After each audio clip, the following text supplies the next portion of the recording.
Want an easy way to see if you could save money on car insurance? Geico gives you 3. Call 1-800-947-AUTO. Go online to geico.com or stop by the Geico office nearest you. 3 ways you could save 15% or more.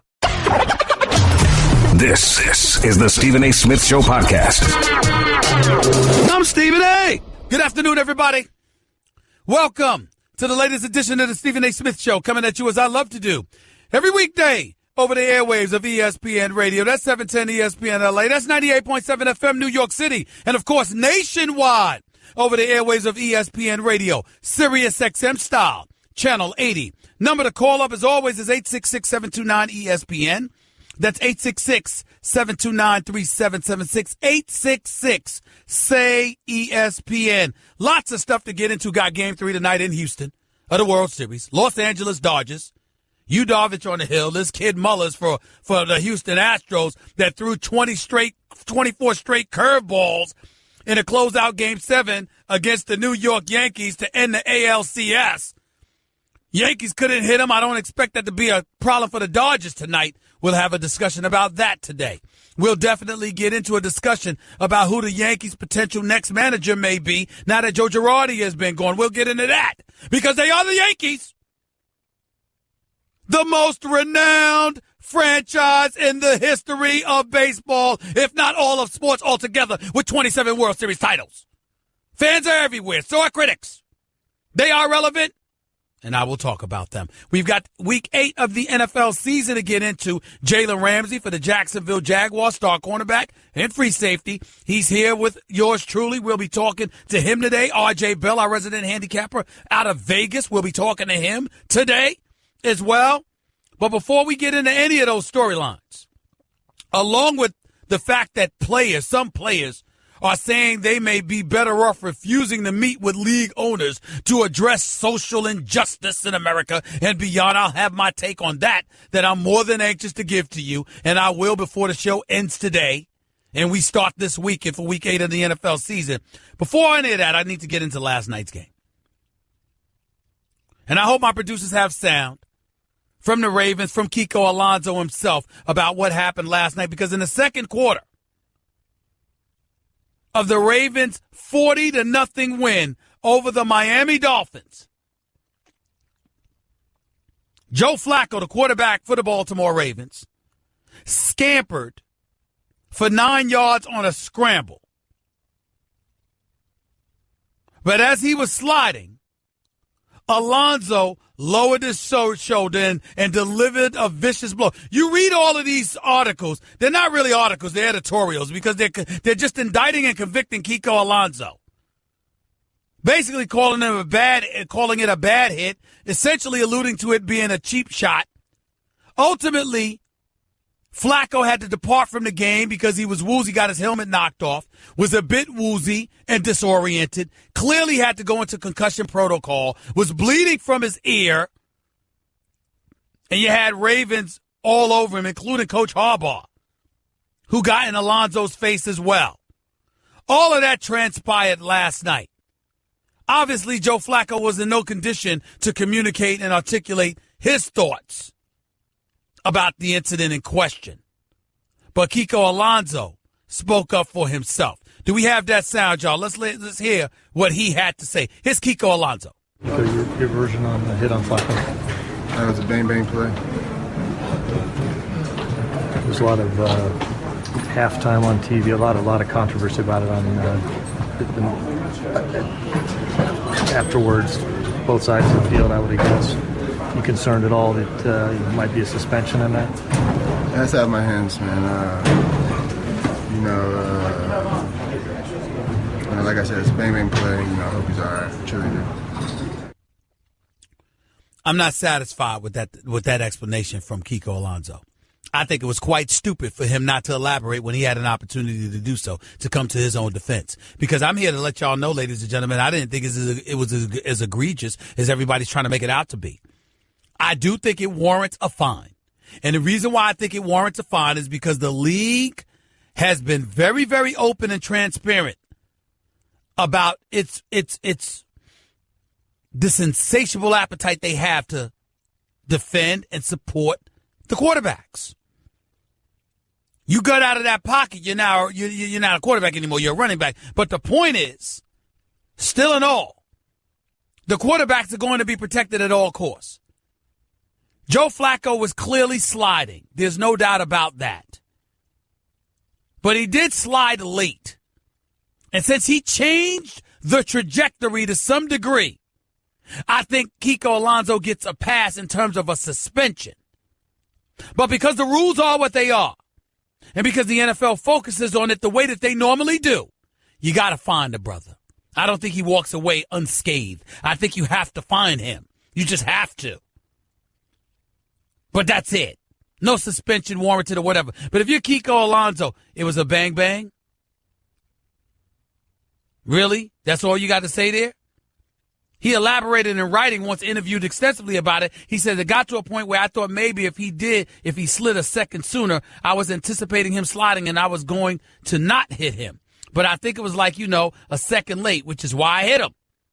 Alonso added there wasn't anything he could have done to avoid hitting Flacco like he did. No way, Alonso said. That's the target, When a guy slides, his target is very small. I just think it was a second late, which is why I hit him, to be honest with you. John Harbaugh, refused to comment after the game about it. Says, I'm not commenting on that. It was penalized correctly, I would say. Because if you remember, Kiko Alonso was penalized 15 yards, but he wasn't ejected for the infraction. After having his own helmet knocked off by Ravens center Ryan Jensen in retaliation, Alonso found himself face-to-face in a verbal confrontation with an irate Harbaugh, who wouldn't elaborate after the game any further. It is what it is. I don't think he should be suspended. I think he should be fined. A fine is all that it warrants, nothing more. Outside of that, the Baltimore Ravens are 4-4 in the season. The Miami Dolphins, different ball game. Matt Moore, so much for you being a starting quarterback in the National Football League. So much for you thinking you deserve to start against Jay Cutler. I mean, your one chance to get in there and to show that you're legit when teams have a week to prepare for you as the starter, and you go out there and get outscored 40-0, good luck. Your future ain't so bright.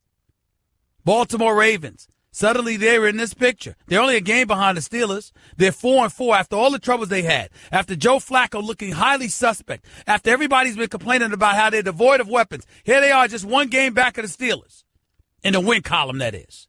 2 games back in the loss. Steelers lose this Sunday night to the Detroit Lions. Then they'll be officially a game back at 5-3.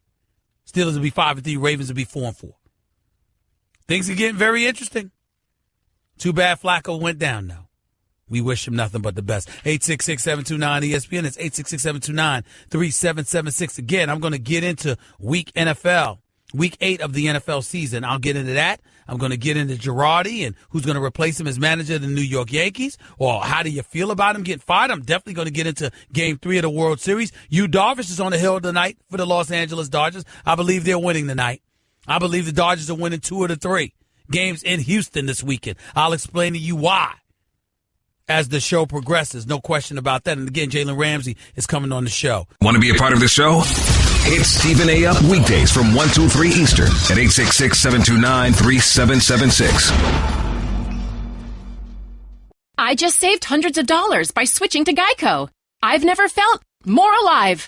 Disclaimer. Geico cannot guarantee you will feel more alive. You either possess functioning respiratory and circulatory systems, or you do not, or you are a zombie. If you are indeed a brain-starved zombie and you would like to save money on car insurance, the Geico legal team applauds your excellent life choices, even in your shambling afterlife. But we strongly encourage you to visit geico.com or download the Geico app. Please stay a minimum of 500 feet away from our large and presumably delicious, delicious brains. Geico. 15 minutes could save you 15% or more.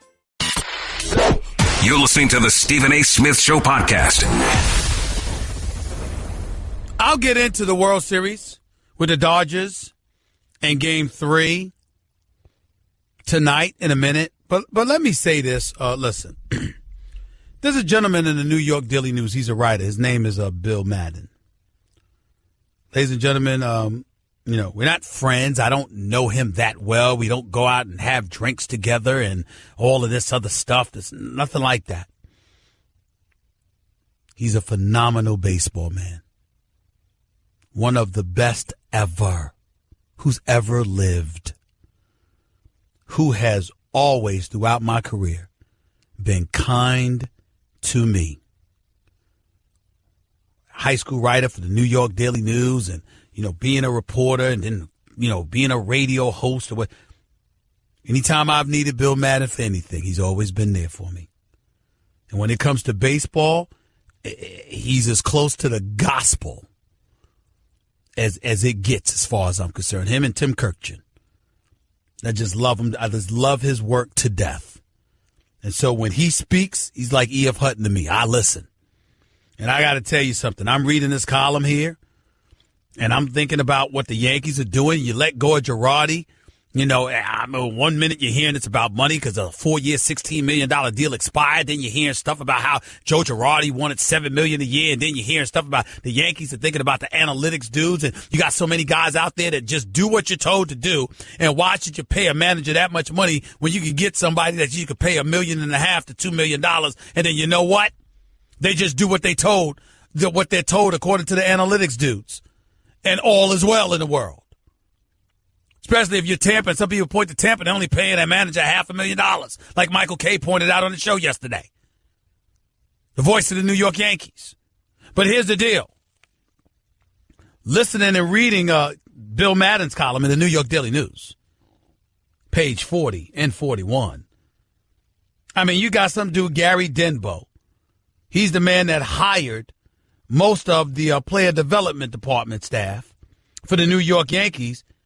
He's now been stolen by Derek Jeter, VP of Player Development for the Miami Marlins. I'm assuming he got there after Jeter went there. I don't know if it was earlier. But you got guys, Brian Cashman, general manager for the New York Yankees, desperate to hold on to dudes. Let's go down the list. Catcher coordinator Josh Paul. Class A Tampa manager Jay Bell. Both highly regarded supposedly by Brian Cashman. Equally highly regarded base running and outfield instructor Reggie Willits and AAA pitching coach Tommy Phelps. Here's the problem. I don't want to hear these names replacing Joe Girardi. Joe Girardi had a reputation before he took over the Yankees from Joe Torre. Who are these people? You got one guy that, oh my Lord, he's going to have a good relationship with Gary Sanchez. Let's use him because he's so personable. I mean, come on. Come on. And I'm not saying that you got to have impeccable credentials with some championship pedigree or something like that. But I'm going to lift somebody up from the player development staff or someone from the minor league system because he's personable and Gary Sanchez would like him? I mean, what the hell is that? If he liked him so much, why the hell didn't he stop letting balls pass him? You didn't think he'd give him a pep talk before now? Aaron Judge, monster at Yankee Stadium. Away from Yankee Stadium, I don't know what the hell he is. Could you stop striking out so much?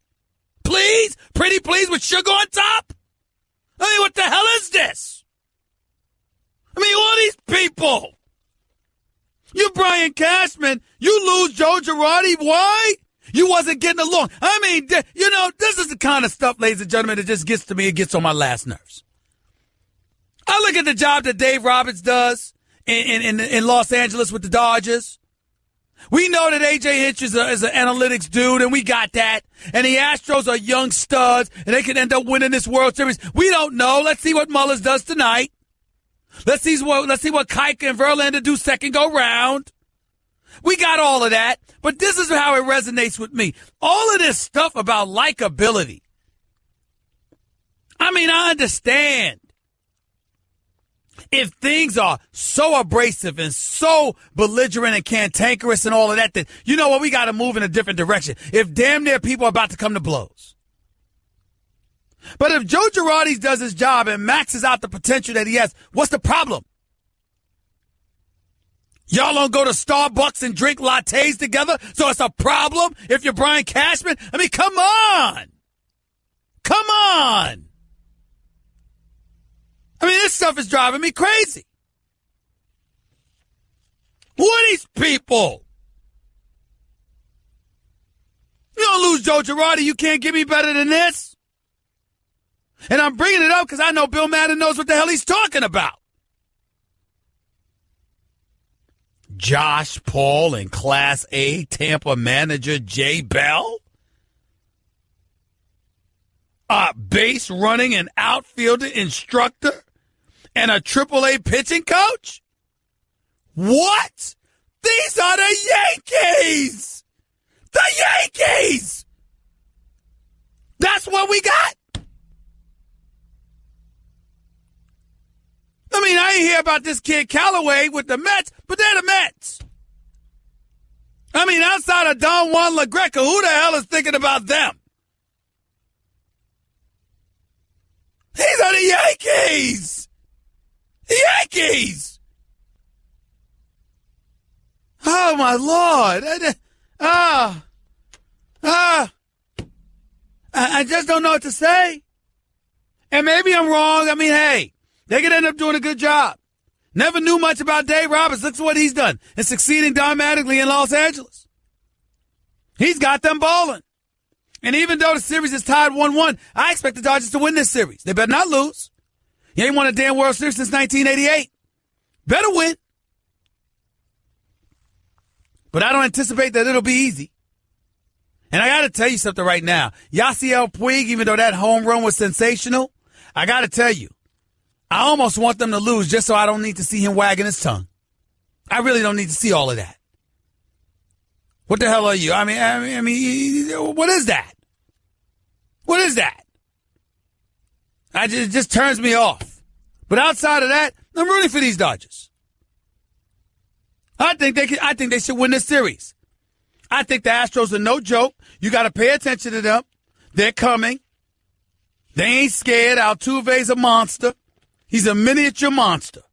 He gets it done. They're relatively even-keeled. They ain't worried about anything. First World Series victory in the 55-year history of the Astros franchise. That's what happened in Game 2. So they're all good. Verlander comes out from the clubhouse and jumps on them in the dugout. Like, this ain't over yet. We got a game to win. The hell y'all doing?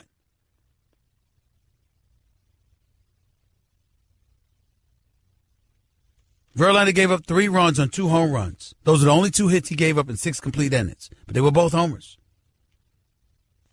But between Springer, Altuve, and Correa, these dudes are monsters, man. I ain't underestimating them at all. They could win this series, but I'm still going with the Dodgers to do it. Let's see what Yu Darvish does tonight. But look at what we're talking about here. We're talking about Yu Darvish. We're talking about Kershaw. We're talking about Rich Hill, who was throwing like he was throwing darts, wasn't following through nearly as well as he should, but still pitched well. Dave Roberts mismanaged the bullpen. That's why they lost Game 2 as far as I'm concerned.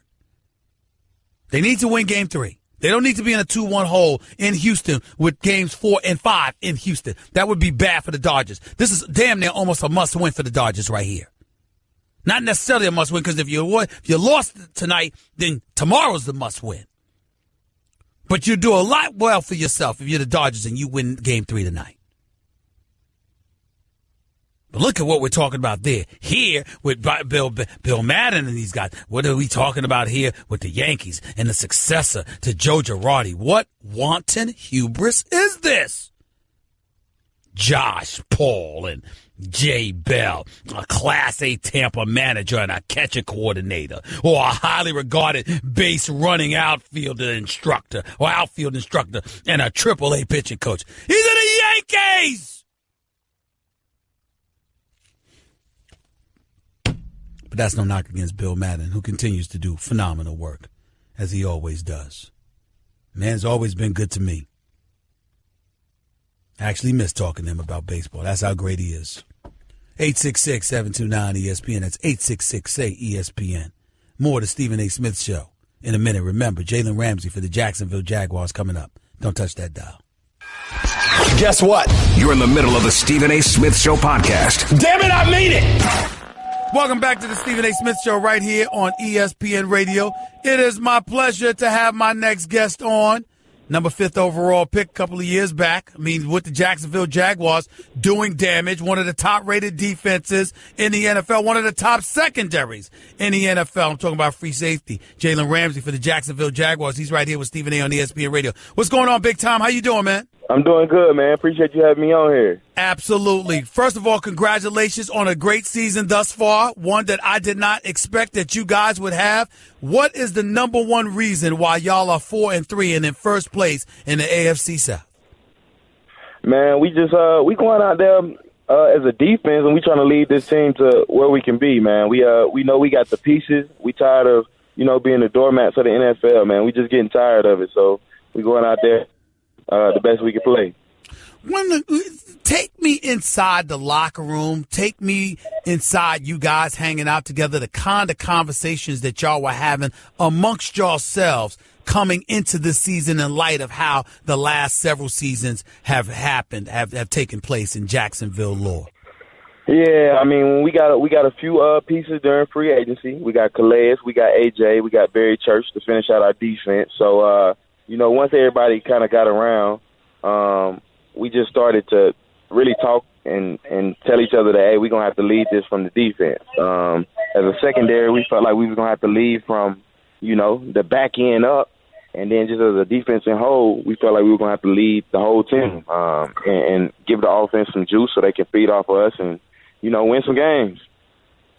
We're talking to Jalen Ramsey right here with Stephen A. on ESPN Radio. Calais Campbell, I mean, he's leading y'all with 10 sacks. He's been a monster, it seems, for y'all thus far this season. Talk to me about the kind of impact he's had with y'all, not just on the field, but inside that locker room. Yeah, he got a huge impact. Calais is like Mr. OG on the team. I mean, he's been through the ranks. One of the more veteran guys on the team, always trying to spread knowledge. He's been successful, so everybody listens to what he says. Everybody's trying to be successful like he has been, get to Pro Bowls like he has been, have a good, impactful career. So he's just always spread knowledge, which is cool, super cool. And then on that field, I mean, you can't deny his greatness. He out there balling, leading the league in sacks, got 10 right now. We only halfway through. So, my hope for him is he end up with 20 or 20 plus. Yeah, you got Jalen Ramsey right here with Stephen A. You got 22 tackles on the season, 3 assists as well. You've been doing damage, playing that left corner. And then my man Primetime Deion Sanders constantly talks about you and talks about what a stud you were going to be. Talk to me about how you feel your career personally is coming along. It's one thing for the team to be doing so well, but we all know the NFL being the business that it is, how it can be and how difficult it could be for individual players. You seem to be thriving right now. Talk to me about your progress and how you feel it's coming along. Man, I just go out there every week. I give it the best I can give it. I mean, I go out there, I control what I can control. I mean, the best I can. I was drafted, like you said, 5th overall, not to come in and BS. I was drafted 5th overall to come in and make an impact immediately. I started to make that impact last year, and this year I'm really making that impact. Feel like I'm going out there being a leader through example, showing the guys, everybody just do their job. The plays gonna come, and then you just make your plays when the opportunities come. That's all I'm doing, man. I'm just out there having fun, making plays when they come my way, and doing what they drafted me to do, to be honest. It's interesting that you bring that up because I think about, it's crazy because I never have played football, don't ever want to play football as far as I'm concerned. The way I see you brothers hitting one another, please, I want no parts of that. I'll stick to the basketball side of things. But I got to ask you this question. You can go to a football game. You see that wide field out there as a spectator, bro. As a spectator, you see that wide field out there and you're thinking about somebody like you. If you're Jalen Ramsey, you're going up against Antonio Brown. You're going up against DeAndre Hopkins and other guys. And you sometimes you wonder, like, damn, you are alone on an island. It's all on you. Is that the kind of mentality that you have? Do you ever worry about that at all? Or is that obviously it seems to be a challenge you're more than willing to embrace. But take me inside that head of yours in terms of psychologically being out on that field, knowing that you're on your own far more often than not, and you got to handle your business in that regard. Yeah, man. It's the toughest position to play in football, but it's that challenge, man. It's that mindset that you gotta have. You gotta want that. You gotta want to the plays that come your way. You gotta want to really put the team on your back in a sense. I mean, pressure does two things: it either bursts pipes or it creates diamonds. So I'm out there, no matter whatever pressure you put on me, I'm a rise to the occasion. I'm a rise to the challenge, no matter what it is. I'm always telling Coach, hey, Coach, let me shadow him this week. Let me shadow whoever this week, or put me in position to make some plays. Because I promise you, if I'm able to make a play, the team gonna be successful. That's my mindset. I think if I'm able to make plays during the game, our team gonna be successful. I just feel like I can make game-changing plays, and that's what they drafted me to do. So it's just a mindset, man. I got you. When you talk to, is it just the coach or somebody like Tom Coughlin, who's an executive VP with the franchise? He's a two-time Super Bowl champion with the New York Giants. We all know what his resume entails. How much of an impact, if any at all, has he had on the players? Because none of us really know how much you guys directly communicate with him. Could you share some of that a little bit? Yeah, man. He's behind the scenes a lot of the times. He is. He's in the front office nowadays, so he's more so communicating with the coaches. But he's definitely came and changed the culture around the stadium. I mean, we definitely a more old school type of team now, which ain't nothing wrong with it. It's getting the job done for us. And I mean, he's still around and available for the players. I mean, if I pass him in the hallway or something, he always stop me. Every time I pass him, he always stop me and either give me some words of encouragement or give me some advice, or we just chop it up real quick about maybe a play or two that happened in the previous game and how I can get better and how I can continue to make plays. At the end of the day, Tom Coughlin, he gives off a mean demeanor, but he's just about ball, man. He like ballers. He like people who that's what they like him. He like people who like him, just love ball. So he a real cool man, and we make it happen. Jalen Ramsey, star cornerback for the Jacksonville Jaguars, the number 2 ranked defense in the NFL, number 2 against the pass as well. He's right here with Stephen A. on ESPN Radio. I'm looking at the rest of y'all's schedule: Cincinnati, the Chargers, Cleveland, Arizona, Indianapolis. You got Seattle and Houston there, but you're ending the season with San Francisco. And then on the road at Tennessee, they beat y'all up pretty good in week 2. But it looks like the toughest part of your schedule seems to be behind y'all. What's the mentality moving forward right now for the Jaguars? Yeah, you may be right, man. I mean, at the end of the day, it is the NFL. Any given Sunday, every Sunday, any given Sunday, any team can win. It's only a certain amount of plays that can change the game. You never know what those plays may be. So we're going to take it week by week. But at this point of the season, we got a winning season. First time in a while the Jags have had a winning record, going into a bye week. Going into this bye week fresh off a win. So we're feeling good about ourselves.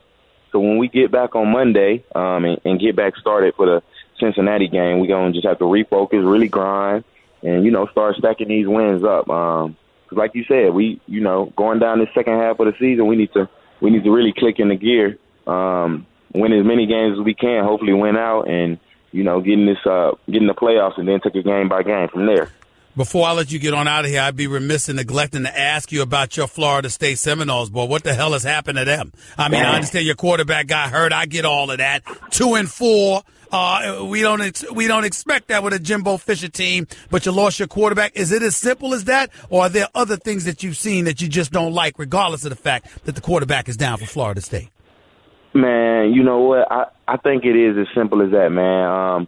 So much faith was in DeAndre. I mean, he was our scout team quarterback my last year there, so I know what the kid capable of, and then I know what he did last year for the team and how he led that team. Mm-hmm. The first game was tough all around, but then when he got hurt, it just made the whole season even more tougher because now we have a true freshman quarterback with a true freshman running back in that backfield. So you don't really know where the leadership is coming from the offense just quite yet. And when the defense is always out on the field, that's tough. So they've had some bad luck so far, but at the end of the day, they just having a down year. I ain't gonna make no excuses for them. They just having a down year, and they're gonna have to bounce back. And honestly, they need to win out so they can make these make a bowl game. I got you. Jalen Ramsey, appreciate the time, brother. Keep doing the work that you've been doing, my man. Keep balling, all right? I'm thankful you ain't playing my Steelers again this year. I'm thankful of that. Hey, I appreciate you, though, man. All right, man. Thanks so much. You take it easy. All the best to you. The one and only Jalen Ramsey for the Jacksonville Jaguars right here with Stephen A. on ESPN Radio. 866-729-ESPN is always the number to call up. This 866-SAY-ESPN. Back with your calls and a lot of more NFL to talk about in a minute. You're listening live to the Stephen A. Smith Show, ESPN Radio. Give Stephen A. piece of your mind. He is sorry. Call him weekdays from 1 till 3 Eastern. I mean, just trash. At 866-729-3776. Guess what? You're in the middle of the Stephen A. Smith Show podcast. Damn it, I mean it. Let me say that Mr. Bob McNair, when speaking about NFL players and their protest and their issues with the league and beyond, his quote, "We can't let the inmates run the prison," talking about players, is obviously a very, very, very poor choice of words. Something indicative of an owner that has the wrong kind of mentality, wouldn't you say? But nevertheless, it also does speak to the fact that you have some of these owners that are out of touch. They're just distant from all of it, and they don't get it. But here's the thing that we have to own up to. They don't have to. Chances are, if you're white and you're a billionaire, social injustices, oppression, and brutality on the part of some police officers are not something that you have to deal with. So you can't relate and you don't know. Now, some should have a heightened level of sensitivity, even though they don't know. But I keep remembering what Lawrence Fishburne, the great actor that is Lawrence Fishburne, that you can now see on Blackish with my man Anthony Anderson.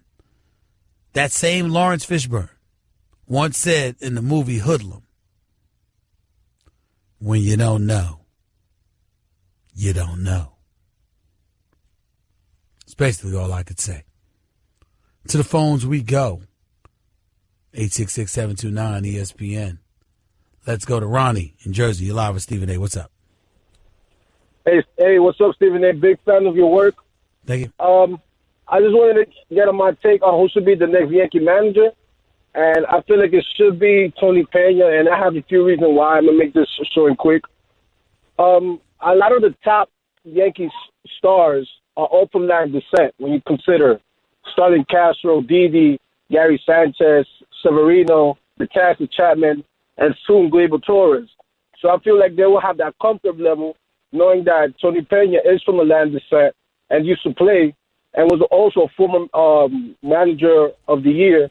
Like, I just feel like the players will relate to him a lot better than they did with Joe Girardi, well, according to the reports. And also, you give Tony Pena a good team. I mean, we all seen what he could do with the 2013 WBC team with Team DR. Although it's not 162 games, all those games they were expected to win big. And sure enough, they went undefeated that year. Okay. So I feel like Tony Pena is like the right man. You might be. I don't know whether you're right or not, but it's a name I think warrants consideration, considering his resume. I'll go that far. Thanks for the call. Let's go to Jaden. You're live with Stephen A. Talk to me. Hey, Stephen A., how are you? I'm good. Talk to me. What's up? All right, so me and you both are diehard Pittsburgh Steelers fans. I just want to know, especially with the performance over the last couple of weeks, are you impressed with the Steelers' defense? Yes, I am. They've gotten considerably better, particularly with Joe Hayden now in that secondary. Artie Burns is playing better. Mike Mitchell can't ignore what he's been doing, so I'm appreciative of that. This kid, T.J. Watt, I like him a lot. I like him an awful lot. And I think when you look at him and the way Shazier's been playing, I got to give respect where respect is due. The Steelers are playing much, much better defense than they have in years past, and it's given them a chance. Ironically, the problem has primarily been with their offense, not their defense. It's rare, too, man. Got it. I appreciate the call. Thank you so much. Let's go to Mike in Brooklyn. Talk to me, Mike, real quick. Go ahead. Hey, what's going on, Stephen? How's everything? I'm good.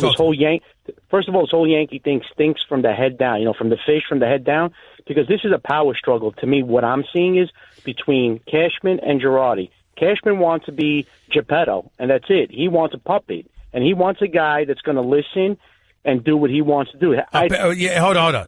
I would hear where you're coming from, but my man Michael Kay Tim Kirkjian and other baseball aficionados swear that's the age of the day in baseball. You've got management that are far more involved in day-to-day decisions that were once left solely to the discretion of the manager. The game has changed. Analytics is a primary component in it all, and everybody doesn't get to do what they want to do. Yeah, and you're right, and I totally agree with that. And you saw what happened the other night with Dave Roberts when he over-managed the analytics. That's why the Dodgers lost when they should have won that game. Got it. I appreciate the call. Probably right. But that's the age right now. That's the world we're living in. Managers don't get to do what they want to do anymore. They've got to answer to those analytics dudes associated with the general manager. Hour number 2 up next. NFL Sunday, Week 8. More to come.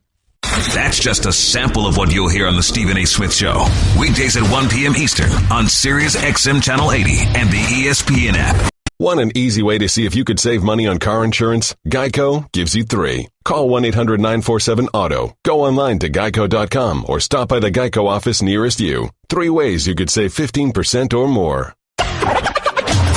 This is the Stephen A. Smith Show podcast. I'm Stephen A. Hour number 2 of the Stephen A. Smith Show here with you for the next hour over the airways of ESPN Radio. Sirius XM style, Channel 80. Number to call up as always is 866-SAY-ESPN. That's 866-729-3776. Got a jam-packed weekend, chock full with NFL games. Got the Falcons coming to town, a reigning defending NFC champions, infamously known for blowing a 25-point lead in the Super Bowl to Tom Brady and haven't seemed to recover as of yet. They're coming to MetLife Stadium to play the New York Jets this weekend. So we definitely need to pay attention to that. Look, Josh McCown's doing a great job. But as I saw in the papers, at some point in time, you're going to have to tell me what Bryce Petty and Christian Hackenberg, the young quarterbacks, have going on. I mean, that's a legitimate article written by, what is it, Manesh Mehta for the Daily News. You got to do something. I mean, you got to have a future at the quarterback spot. And I'm really interested in seeing what Deshaun Watson does against the Legion of Boom this weekend in Seattle as well for the Houston Texans. That'll be interesting. I'm interested in seeing Jared Goff and what those boys do as well. I'm watching all of these games unfold. I'm paying attention to all of it. Kind of interested in what I'm seeing. Kind of interested in how things are going to unfold. Cowboys at the Redskins. Chargers. Basically playing a 10 a.m. game. Los Angeles Chargers going to Foxborough, Massachusetts to play the New England Patriots and Tom Brady. Good luck with that one. I can't see that boding well for them. Not even a little bit. I just don't see it. I'm sorry. I wish I could, but I don't. I can't. That's just where I'm at with it. It's just really going to be interesting to see what transpires. 866-729-ESPN. That's 866-729-3776. So much stuff going on. I think the Rams got a bye week. Yes, they do. The Rams, the Cardinals, the Jaguars, the Titans, and the Packers. Another subject that I wanted to get into. Listen, I made noise about this yesterday. Allow me to get a bit, I don't even know what the word for it is right now. This whole marijuana issue with the National Football League, the NBA rather, Commissioner David Stern, former Commissioner, NBA Commissioner David Stern, talking about he's in favor of legalizing it. Ladies and gentlemen, I'm not going to belabor and elaborate on these points ad nauseum. I said what I said. I meant what the hell I meant. I ain't changed my mind, and I ain't going to change my mind. I am not speaking against medical marijuana. I had my man Jay Williams, college basketball analyst extraordinaire for ESPN, my buddy, my friend, former Wooden Award winner at Duke. Love Jay Williams. He tweets that I need to educate myself about the use of medical marijuana. I don't have to educate myself. I'm not opposed to it. I've never spoken out against medical marijuana. I've never spoken out about using marijuana for medicinal purposes. I never said that. I'm speaking strictly from a recreational standpoint. This notion that just because something is legalized in a particular state means that you should be allowed to do it in a private industry. I emphatically disagree with that. You're the National Football League. You do not need players showing up high. You're National Basketball Association. You do not need players showing up high. And let me just be the first to say, I have seen players show up to compete high. I've seen it. And I think personally that legalizing it for the sport, I'm not talking about for the states, legalizing it for the sport only opens the floodgates to more trouble. Listen, in Colorado, Massachusetts, Oregon, and other places, it might be legal. I don't have all the states in front of me. If you want me to, I'll get them for you. But I don't have all the states in front of me that have legalized recreational use of marijuana. But I think it's like 7 states. Let me tell you something. ESPN could be one of them. Let me show up to work high and watch what happens. Let me show up to work high. Try that. See, we got to stop all of this nonsense, this pacifying, this baby. See, this is what roils and rakes the nerves of the average hard-working worker out there. This belief that these rules have to be modified to appease athletes who are making millions upon millions of dollars off the backs of folks who support them making considerably less. In most instances, never making as much in a lifetime as some of these guys make in a year or two. And now you're asking for further modification. Let them get high. Legalize the weed. What's the big deal? And then you're bringing in other things into the equation, like alcohol and all of that other stuff. Well, damn it, they shouldn't be drinking either. Period. I have no issue with a league that prohibits alcohol or marijuana use at all, or drug use at all. You play in our league, even if it's the off season. We better not find out you've been doing X, Y, and Z, or else. I have no problem with that. You're not just going to work. You're clamoring for other people's dollars to subsidize your profession. And the people who are subsidizing the profession are people who make considerably less than you. They want to see you at your best. And that's not to say that some people can't perform. I know a couple of athletes that perform better when they were high than when they were sober. I understand it's possible. But by and large, it has an inebriating effect. Whether incrementally or drastically, it affects you. It affects your performance. And ultimately, it can potentially affect your bottom line. And the paying customer out there ain't paying for that. Not to mention pregame and postgame communication and interaction with kids and beyond. I had a dude come up to me the other day wanting to take a picture. I won't say where I was because because I don't want to get the kid in trouble. But you could smell the weed on him. And you're in a place of business. That is not comfortable. You ain't a hip-hop artist. You ain't Snoop Dogg. You're not representing yourself. You're representing a brand. And if the brand doesn't want that associated with them, damn it, that's what they don't want. Period. You ain't grown up enough to deal with that? Go get a job that pays you considerably less. I think the leagues would be absolutely silly to legalize marijuana. I said it before. I'm saying it now. I'll say it again until my dying breath. I ain't talking about medicinal purposes. I'm talking about recreational use. It has no place in the life of a professional athlete while they're playing. If you're using it for pain purposes, medicinal uses, that's different. For recreational use, absolutely inexcusable. You don't have the discipline enough to deal with that reality? Go get another job. 866-729-ESPN. That's 866-SAY-ESPN. RJ Bell, our resident handicapper out of Vegas, will come on to handicap the games. Plus, I'll get back to your calls in a minute. You're listening live to Stephen A. on ESPN Radio. Catch the Stephen A. Smith Show live on 98.7 ESPN New York, ESPN LA 710, and Sirius XM Channel 80. You just can't make this stuff up. Weekdays from 1 till 3 Eastern. I just saved hundreds of dollars by switching to Geico.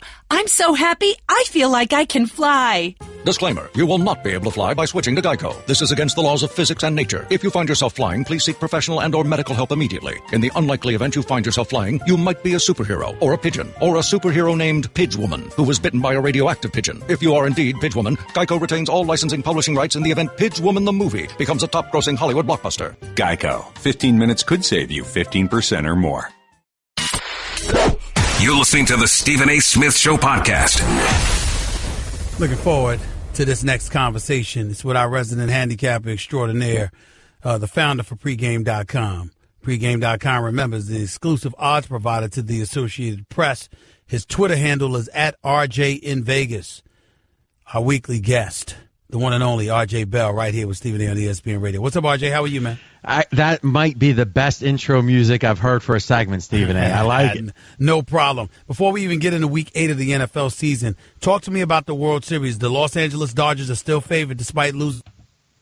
Yeah, and I think some might be surprised. Only small favorites, about 55% chance to win based upon the odds. But considering Houston now has home field advantage with 5 games left and 3 in theory in Houston, then that shows you clearly Dodgers are considered to be the better team and the small favorites to win. All right, let's get to Week 8 of the NFL season. We're going to go down the list because I want to get to all the games, all right, because we usually have a limited amount of time, but I want to get to all the games, RJ, so let's get right to it. Minnesota Vikings favored by 9.5 at the Cleveland Browns. Really, games in London, but you know what I'm saying. Yes, London game. Rare case here. I mean, rare. I like the big favorite. I'm laying the lumber here with the Vikings. Wow. And here's why. I think if you look at the situation with Kaiser, he's having the worst season of any quarterback this century. Literally since 2000, no quarterback has been this bad in any given season based on quarterback rankings or ratings. Number 2, Joe Thomas is out. So the one piece of that team that has been rock solid for years, first game without him, I think that's a big negative psychologically. This trip, usually trips like this, good coaches do better with trips like this, and I don't think at this point the Browns are very well coached. Lastly, the Vikings, they pass the ball really effectively, even with Keenum. Cleveland is so much worse against the pass on defense. Cleveland is actually pretty decent against the run, horrible against the pass. We're laying the lumber, Vikings minus 9.5. New Orleans favored by 9 hosting the Chicago Bears. Yeah, this Saints team, what is the key to the surprise? Because they are remember, they started 0-2, and now we're talking about Saints for the playoffs. I think it's about the defense. The defense for the Saints is maybe average at best, maybe even a below average, a smidge, but still it's much better than we expected because this has been one of the worst defenses the last couple years. And the Bears, it's been deceiving final scores, especially last week. The offense was non-existent, had 2 return touchdowns. You don't expect much of that in any given week. So I would probably lean Saints, but I don't lay the lumber too often, so I'm passing the game. Atlanta Falcons favored by 5 at the New York Jets. I like the Falcons here. Right? Jets have done well to win these games.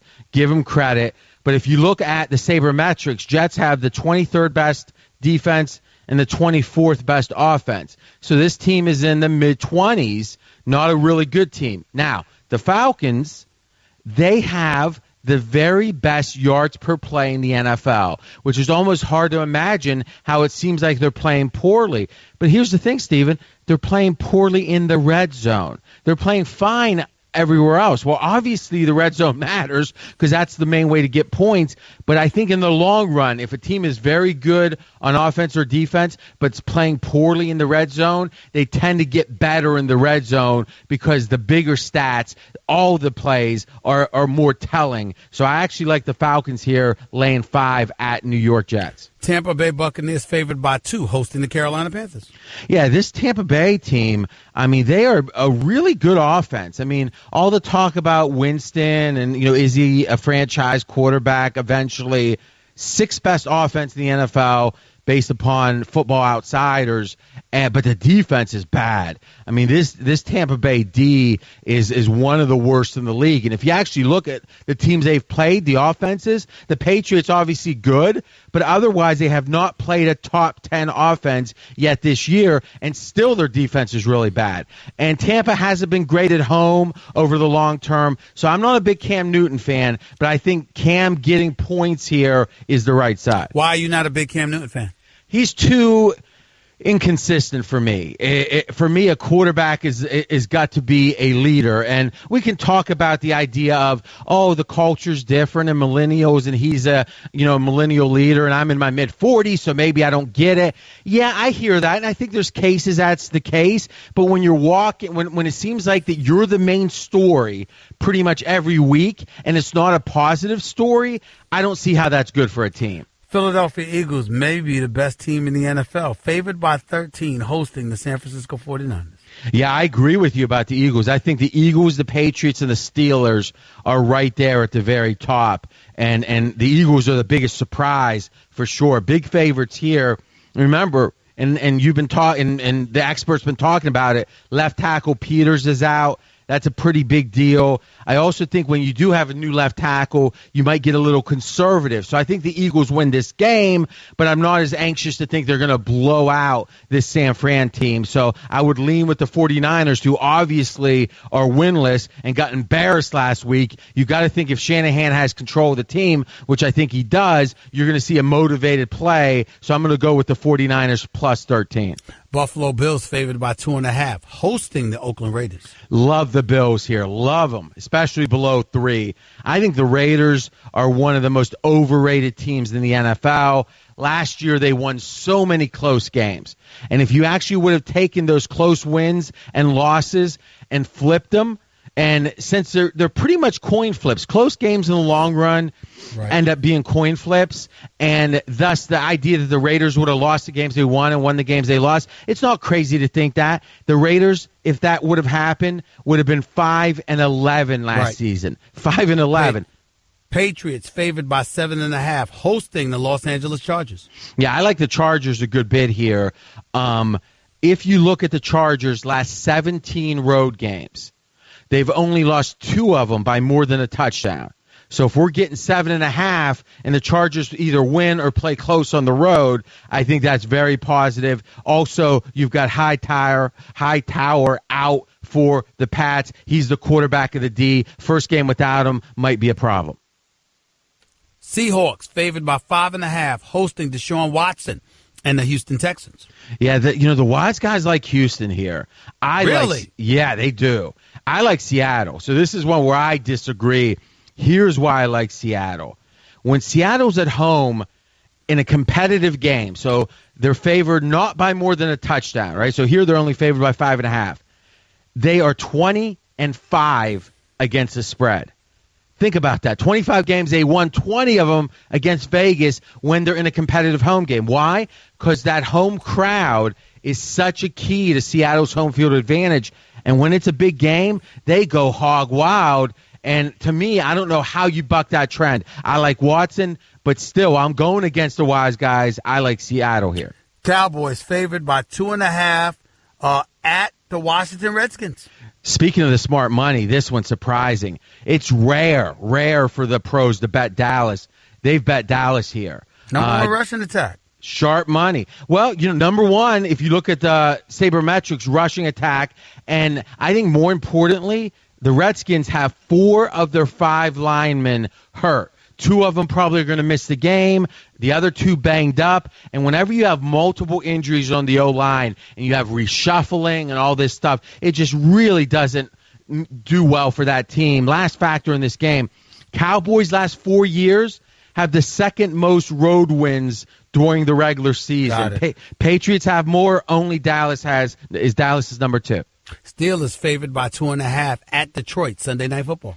Now, Steelers don't do well the week before their bye. They tend to start getting ready beforehand for that week off. Man. But they are so good on Sunday Night Football. They've won 6 straight Steelers Sunday Night Football games by an average of only over 20 points per game. So to me, that defense is trending upwards. I think Detroit's a little beat up on the O-line. So even though it's before the bye, I like Pittsburgh favored by less than a field goal. Chiefs, Kansas City, favored by 7.5, hosting Denver Broncos at Arrowhead Stadium. Yeah, Denver's got problems, right? Last 4 games, 3 offensive touchdowns in 4 games. And what's happening, if you look at the tape, is Simeon's shoulder is banged up. He can't throw as well downfield. So those defenses are just creeping up.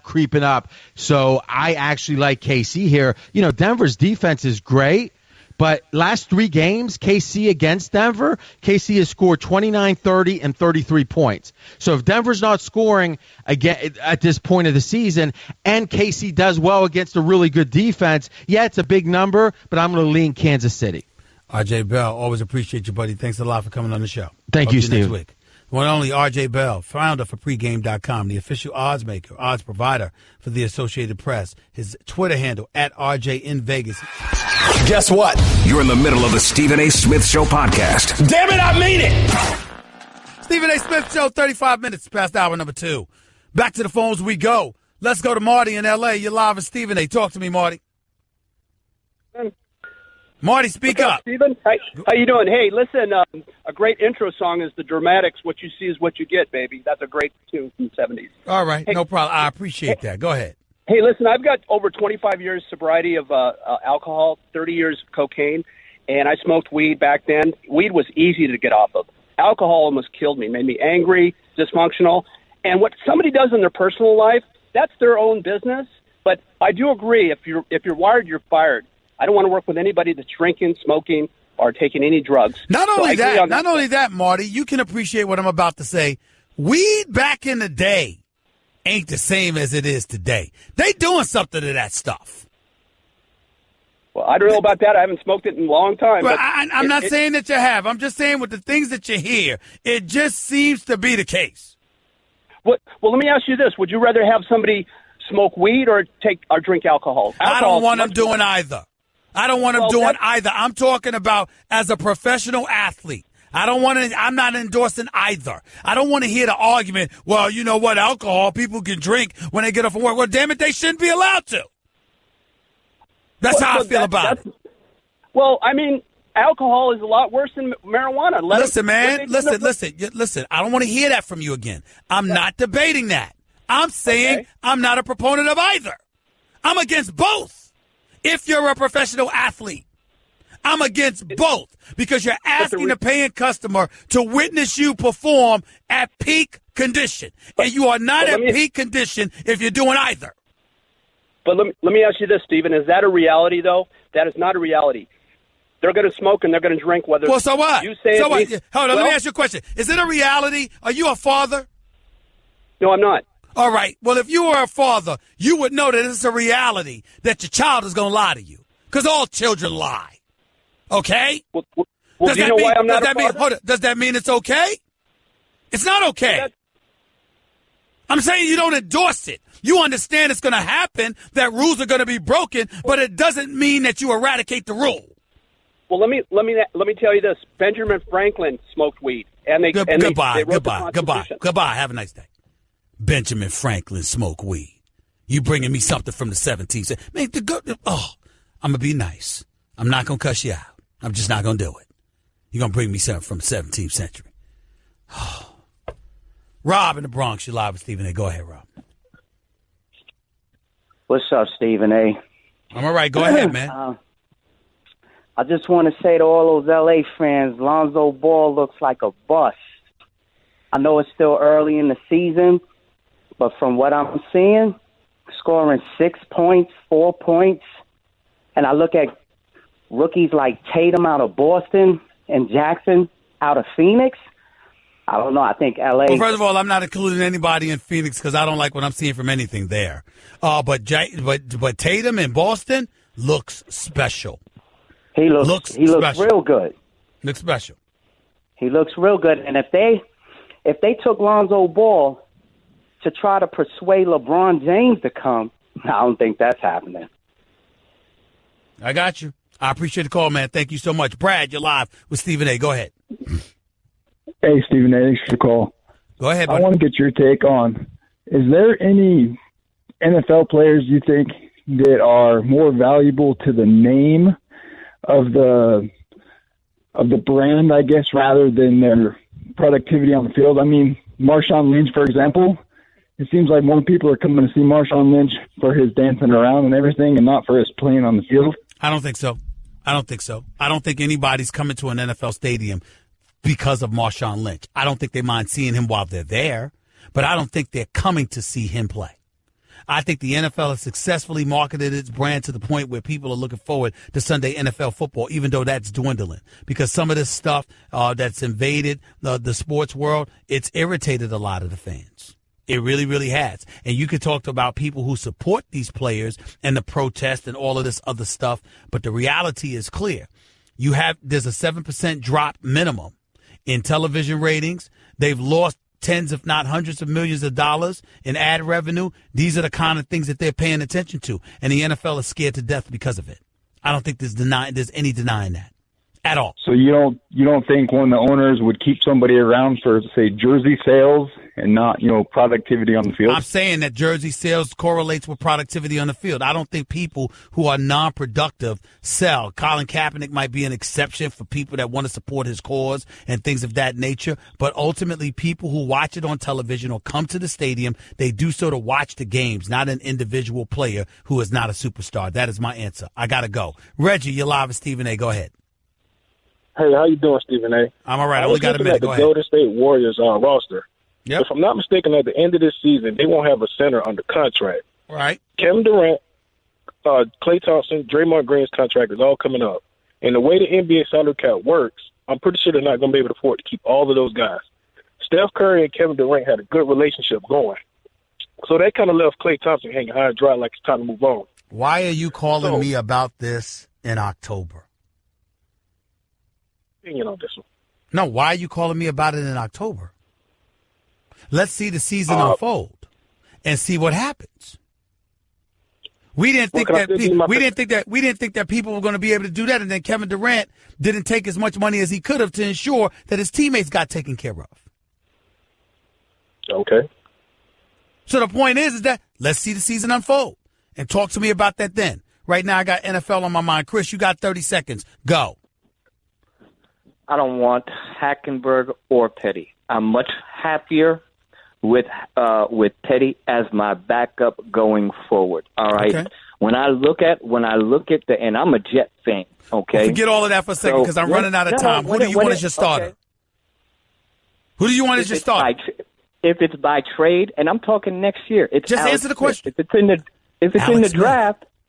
Yes, man, because we're talking about. Okay, Alex Smith. Alex Smith, a trade. Who do you want in the draft? Forget all that. Alex Smith, trade. Who do you want in the draft? Rosen, Rudolph, Darnold, or Jackson. I got you. Have a nice day. Give Stephen A. piece of your mind. He is sorry. Call him weekdays from 1 till 3 Eastern. I mean, just trash. At 866-729-3776. Guess what? You're in the middle of the Stephen A. Smith Show podcast. Damn it, I mean it. Yeah. Y'all know what that sound means. Week 8 of the NFL season is upon us. We heard from my man R.J. Bell, our resident handicapper out of Vegas, breaking it down for us Vegas style. You've heard me alluding to this a bit earlier in the show. You've heard Jalen Ramsey of the Jacksonville Jaguars come on here and talk about his Jaguars, but I'm going to close out the show talking about some of these games, get some stuff off my chest. Not surprised at all, once again, that Baltimore blew out Miami. Matt Moore, so much for you being a starting quarterback. Yeah, I said it earlier. I'm going to say it again. But let me get to some of these games going on real quick. And just going down the list. First of all, let me go to college football route. Because you got Ohio State going up against Penn State. Basically an elimination game, y'all. Basically an elimination game. And I ain't going to lie to you, I don't know which direction to go in. I don't even know which direction to go in. Because on one hand, this kid Barkley is sensational. On another hand, Ohio State with Urban Meyer, these boys know what's on the line. They know what's at stake. You can't lose to Penn State and this kid. You got no shot at being in the playoffs. You got no shot at winning the Big Ten. You got to win this game. So I'm just going to go with Ohio State. I'm going to trust Urban Meyer more than I trust a star running back. Forgive me. Ohio State, I think, is going to win this game. Let me get to week 8 of the NFL. Some of the games on tap. Minnesota at Cleveland. Are you really surprised? It's in London. I mean, they just need to do away with these games in London, personally speaking. But Minnesota's going to win this game because Cleveland's a joke. I root for my man Hugh Jackson. I root for Sashi Brown and Mr. Paul DePodesta. But damn it, I mean, it's bad. It's bad, and Cleveland's about to get worse. Minnesota's going to win this game because that defense is going to ensure they're going to win this game. Oakland's at Buffalo. This is big time. I mean, this is a hard one to pick because Oakland's got to win this game. They really, really do. They're at Buffalo. But I'm going to pick Derek Carr and the crew to get this done. They need this game bad. Otherwise, they may not have a shot at winning the AFC West. I'm just looking at it from that perspective. I never assumed that somebody else other than New England is going to win the AFC East anyway. So I'm going to go with Oakland in this game. Indy at Cincinnati. For once, I'm going to pick Marvin Lewis and the Cincinnati Bengals. Indianapolis is a joke. I think Pagano's going to lose his job at the end of this season, personally. That's just me. That's just where I'm at with it. The Los Angeles Chargers at New England. Ladies and gentlemen, this is a 1 o'clock game. That means for the Chargers, this is a 10 a.m. game. Combined with the fact that it's not in L.A., it's not in Southern California, it's not in L.A. or San Diego where they used to play. This is in Foxborough, Massachusetts. I can't see the Chargers winning this game. I just can't. I don't like the fact that New England lost Dante Hightower, but I do believe that New England will find a way to win this game. I'm going with the New England Patriots to beat the Los Angeles Chargers in this game. Chicago at New Orleans. It's this simple. Last week, Chicago won a game. Do y'all know that Mitchell Trubisky only completed 4 passes? He got sacked 4 times, by the way. And they still won the damn game against Carolina because the defense, Eddie Jackson, Alabama, rolled tide, scored 2 touchdowns, 1 on a fumble recovery, 1 on an interception. That ain't happening against Drew Brees, especially not in New Orleans. Chicago has to score to win this game, a minimum of 20 points. I don't believe that offense can do it. I'm picking Drew Brees and the New Orleans Saints to win this game. The first place New Orleans Saints in the NFC South to win this game. Atlanta, the Falcons at the New York Jets. I like the Jets, but not in this game. It's getting desperate for the Atlanta Falcons. I think they're going to mend fences, correct the error of their ways, go on the road and beat the Jets because I think that the Jets offense won't be too potent in this particular game. San Francisco against the Eagles. Is this a trick question? The winless 49ers at 0-7 against the Eagles at 6-1. That's an easy one. The Eagles asleep. The Eagles sleepwalking should win this damn game. Carolina and Tampa could be interesting. But I kept telling y'all before the season even began, Tampa was a year away. Like Jameis Winston. Love Mike Evans. Deshaun Jackson being there is good. O.J. Howard being there is good. Doug Martin being back is good. They're just a year away. And I'm not sold on their coach, who I thought should have never been the head coach because I thought he undermined Lovie Smith, not intentionally or directly, but I just didn't feel how he ended up getting that head coaching job after Lovie Smith just had 1 year in Tampa. I'm going with Carolina to win this game. Plus Cam walking out of press conferences, usually when adversity hits, particularly self-inflicted, he has to play well to offset the negativity, and he usually does. I think this is another case of that. Carolina wins this game. Houston at Seattle. Deshaun Watson is a stud. I love him. He's going to be big time, great in this league for years to come. He ain't beating the Legion of Boom in Seattle this Sunday. Ain't happening. Just not happening. Probably the game of the week. Dallas Cowboys at the Washington Redskins. Don't know if y'all heard the news. Terrell Pryor having a diminished role. Jay Gruden trying to get Josh Doxson more involved in the offense. You still got Jordan Reed. You still got Vernon Davis, who's been playing better than anybody on the offensive side of the ball as far as I'm concerned for Kirk Cousins. Kirk Cousins completing about 68, 69% of his passes. plays well against Dallas. They are in Washington. This is an NFC East game. I would love to pick the Dallas Cowboys to lose this particular game. I'm just not sure they will with the way Ezekiel Elliott is running the football. Washington's going to have to do something to neutralize that. Can they? Will they? That remains the question. I'm going to go with the Dallas Cowboys to win this game against Washington. And then, of course, Sunday Night Football, the Steelers at Detroit. All this noise about Martavis Bryant, he should not have been demoted to the scouting squad. That's a bit extreme by the Steelers hierarchy and Mike Tomlin if he was included in that decision. I'm not a believer in the Detroit Lions. I like Jim Caldwell. I know Stafford can play. Does he deserve to be the highest paid player in football? Hell no. But nevertheless, I got to give props where it's due. I can go with that. However, I'm picking the Steelers to win this game.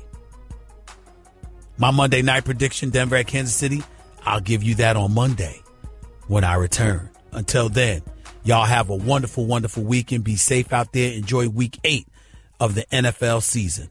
I'll talk to you Monday, God willing. Peace and love, everybody. That's just a sample of what you'll hear on the Stephen A. Smith Show. Weekdays at 1 p.m. Eastern on Sirius XM Channel 80 and the ESPN app.